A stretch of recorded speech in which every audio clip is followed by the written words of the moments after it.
Good morning Odisha. आज जुलाई 7 तारिख रविवार। चलतु आज सकाळर गुरुत्वपूर्ण खबर उपरे नजर पकईबा।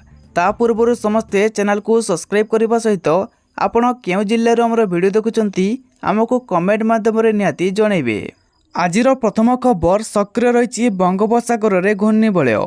यार प्रभाव में 5 दिन जाए राज्यर विभिन्न स्थान में वर्षा होबार संभावना रही। सेतेपई आसंता 3 दिन जाए राज्य में प्रबल अति प्रबल वर्षा होगा नहीं आकलन करिछि भारतीय पाणीपाग विभाग।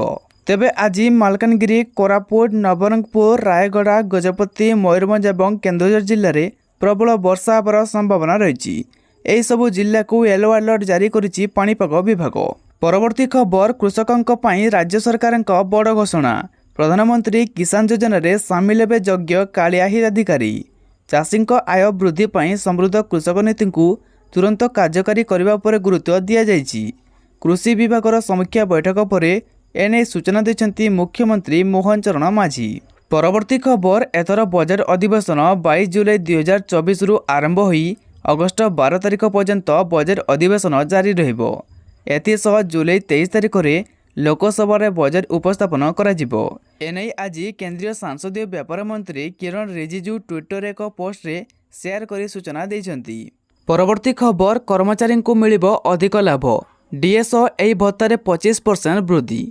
केंद्रीय कर्मचारी सरकार ट्रेजरी बक्स खोली जहाँपर समस्त मुहरे बहुत हस देखा मिली।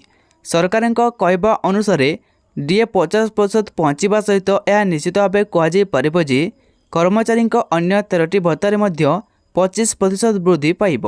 तेबे सरकार देइथिबा बड़ सूचना अनुଯାयी सरकार डीए 50% मार्क छुईची। या सहित अन्य केतक भत्ता वृद्धि पाइब। घर भड़ा भत्ता यह भत्तार अंतर्भुक्त। तेबे यह सहित अनुरोध करा जे डीए को 4% रु 50 को वृद्धि करने पर जनवरी 1 रु वर्तमान हार 25% वृद्धि रे निम्नलिखित भत्ता प्रदान करने को निष्पत्ति निया जाय पारे। परवर्ती खबर प्रधानमंत्री आवास योजना रे राज्य में 5 लाख परिवार लोकों को नुआ घर निर्माण करने को योजना करुछंती सरकार। राज्य में बीजेपी सरकार गठन पर दिल्ली रे गुरुत्वपूर्ण प्राक बजट अनुष्ठित होईछि। एही क्रम रे राज्य रे विकास पई अनेक दाबी करिसेंती सरकार।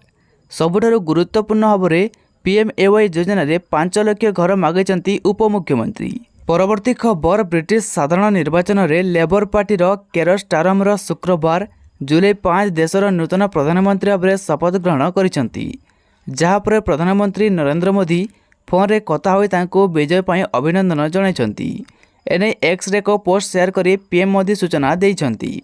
परवर्ती खबर यूनियन पब्लिक सर्विस कमिशन पक्षरु कंबाइंड मेडिकल सर्विस परीक्षा पई समग्र देश रे जुलाई 14 रे निर्धारित परीक्षा केंद्र रे कराजिबो। जो प्रार्थी माने एही नियुक्ति परीक्षा रे शामिल हेबा पई आवेदन करिथिले यूपीएससी पक्षरु समानकर एडमिट कार्ड जारी करा जायछि। यूपीएससी रो ऑफिशियल वेबसाइट upsconline.nic.in रे एडमिट कार्ड डाउनलोड करि परिबे। परवर्ती खबर केबे श्रीमंदिर रत्नभंडार खोलिबो सेने निष्पत्ति आगामी 9 तारिख रे नियाजिबो। आजिर बैठक पर एने सूचना देचंती रत्नभंडार जांच कमिटीर अध्यक्ष जस्टिस विश्वनाथ रथ। से कहचंती आगामी 9 तारिख रे कमिटीर द्वितीय बैठक सकाळ 10 रे हेबो। परवर्ती खबर आसाम रे बन्या और प्राकृतिक विपर्यय 62 जनकर मृत्यु। तेबे उत्तर पूर्वांचल रे बन्या, तोफान और भूस्खलन भली विभिन्न प्राकृतिक विपर्यय नाली अनेक जीवन। प्राय 62 जनकर मृत्यु घटिथिबा बेले 3 जनकर लोक संधान मिलुना। परवर्ती खबर विश्व प्रसिद्ध रथयात्रार ट्राफिक सुपरिचालना करिबो एआई बा आर्टिफिशियल इंटेलिजेंस।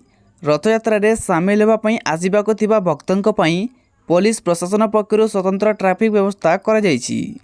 प्रथम थर पई एआई टेक्नोलोजी ड्रोन व्यवहार करा जाय ट्राफिक व्यवस्था को सुपरिचालना करा जिवो। परवर्ती खबर पीएम किसान योजना कालिया योजना हेबो एकाठी। कृषकों को मिलिबो 2 गुण फायदा। कृषक मानक पई एक बड़ घोषणा करिसेंती राज्य सरकार।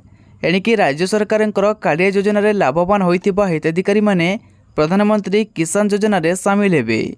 कृषक मानकर आर्थिक विकास क्षेत्र रे आउ एक पदक्षेप नैछंती बीजेपी सरकार। परवर्ती खबर मागणा सिलाई मेसिन स्कीम केंद्र सरकार द्वारा आरंभ करा जायछि। जो महिला माने 9000 टंका भी पाउछंती। समग्र प्रकार सूचना सोशल मीडिया रे मध्य भाइराल हेबारे लागिछि। ବର୍ତ୍ତମାନ ଏହି ସିଲେଇ ମେସିନ୍ ଲୋକଙ୍କ ବିତରଣ ବି ଆରମ୍ଭ ହୋଇଥିବା କୁହାଯାଉଛି। ତେବେ ଏହି ଯୋଜନାରେ ଆର୍ଥିକ ସହାୟତା ପ୍ରଦାନ କରାଯାଉଥିବା ଦାବି କରାଯାଉଥିବା ବେଳେ କେନ୍ଦ୍ର ସରକାରଙ୍କ ପକ୍ଷରୁ ସେଭଳି କୌଣସି ଘୋଷଣା କରାଯାଇ ନାହିଁ। ପରବର୍ତ୍ତୀ ଖବର, ବିଶ୍ୱ ପ୍ରସିଦ୍ଧ ରଥଯାତ୍ରା ପାଇଁ କ୍ୟାପିଟାଲ ରିଲିଜନ ଅର୍ବାନ୍ ଟ୍ରାନ୍ସପୋର୍ଟ ବା କ୍ରୋଡ୍ ପକ୍ଷରୁ ପୁରୀକୁ ସ୍ୱତନ୍ତ୍ର ବସ୍ ସେବା ଯୋଗାଇ ଦିଆଯାଇଛି। ଆଜିଠୁ 9 ତାରିଖ ପର୍ଯ୍ୟନ୍ତ ଏବଂ 15ରୁ 17 ତାରିଖ ପର୍ଯ୍ୟନ୍ତ ଏହି ବସ୍ ଚାଲିବ। ବସ୍ ମଧ୍ୟରେ AC, non AC, shuttle bus ସେବା ରହିଛି। କଟକ, ଭୁବନେଶ୍ୱର, ଖୋର୍ଦ୍ଧା, ପୁରୀ, କାକଟପୁରରୁ ତାଳବଣିଆ ବସ୍ଷ୍ଟାଣ୍ଡ ପର୍ଯ୍ୟନ୍ତ ଏହି ବସ୍ ଚାଲିବ।